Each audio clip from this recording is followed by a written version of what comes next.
ಆಂಜನೇಯ ದೇವರಿಗೆ ನಮಸ್ಕರಿಸಿ ನನ್ನ ಶ್ರೀಮಂತ ಹಾಗೂ ನನ್ನ ಮಕ್ಕಳು ಹಾಗೂ ಶ್ರೀಯದಂತ ಎಲ್ಲ ವೇದಿಕೆಯ ಮೇಲೆ ನಡೆದಂತ ಎಲ್ಲ ಗಣ್ಯರಿಗೆ ಬಡತನದಾಗ ಹುಟ್ಟುವುದು ತಪ್ಪೇನಿಲ್ಲ, ಆದ್ರೆ ಬಡತನದಲ್ಲಿ ಸಾಯುವುದು ಮಾತ್ರ ತಪ್ಪು. ಯಾಕಂದ್ರೆ ಬಡತನದಾಗ ಹುಟ್ಟಿದ ಮೇಲೆ ಬಡವರಾಗೆ ಸಾಯಬಾರ್ದು.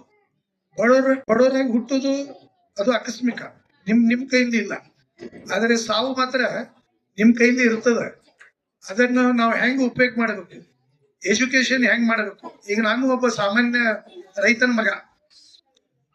ನಾನು ಈ ಪರಿಸ್ಥಿತಿಗೆ ಬರ್ಬೇಕಾದ್ರೆ ಎಜುಕೇಶನ್ ಮುಖ್ಯ ಕಾರಣ. ಎಜುಕೇಶನ್ ನಾವು ಮಾಡ್ಲಿಲ್ಲ ಅಂದ್ರೆ ಈ ಪರಿಸ್ಥಿತಿಗೆ ಬರೋದು ತುಂಬಾ ಕಷ್ಟ.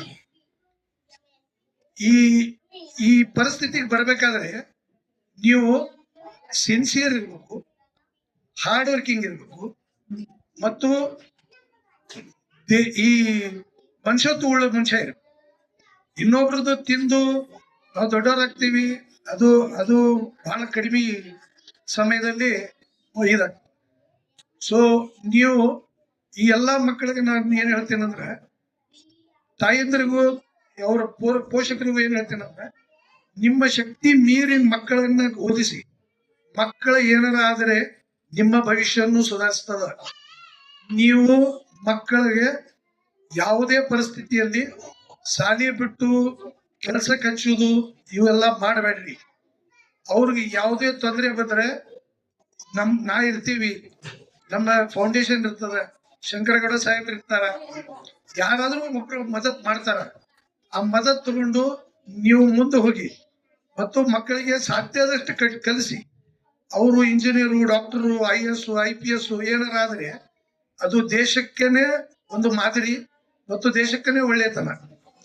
ಅದನ್ನು ಬಿಟ್ಟು ಅವರು ಬೇರೆ ಏನಾದ್ರು ಬೇರೆ ಕೆಲ್ಸಕ್ಕೆ ಹತ್ತಿದ್ರೆ ನಿಮಗೂ ಒಂದು ಕಳಂಕ ಮತ್ತು ಬೆಳಗಾವಕ್ಕೂ ಒಂದು ಕಳಂಕ, ದೇಶಕ್ಕೂ ಒಂದು ಕಳಂಕ. ಸೊ ಈ ಎಲ್ಲ ಕಳಂಕನ್ನು ಬಿಡ್ಬೇಕಾದ್ರೆ ಆ ಹುಡುಗರನ್ನ ಚಲೋ ತಂಗ ಓದಿಸ್ರಿ ಮತ್ತು ಅವ್ರಿಗೆ ಚಲೋ ತಂಗ ಸಂಸ್ಕಾರ ಕೊಡ್ರಿ. ಸಂಸ್ಕಾರ ಇಲ್ಲಂದ್ರೆ ಏನೂ ಇಲ್ಲ. ಸೊ ಸಂಸ್ಕಾರ ನೀವು ಕೊಟ್ರಿ ಅಂದ್ರೆ ಅವ್ರ ಮುದ್ದಿನ ಮಕ್ಕಳು ಬಹಳ ಚಲೋ ಬೆಳಿತಾರ. ಇವ್ರನ್ನ ಬೆಳೆಸೋದು ಏನು ಒಂದು ದಾಯಿತ್ವ ಅದ, ಅದು ಮಾಸ್ತರ್ಗಳ ಮೇಲೆ.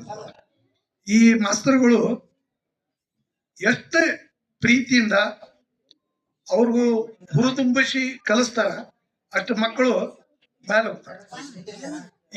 ಇದು ಒಂದು ಪ್ರಕೃತಿಯ ನಿಯಮ ಅದು.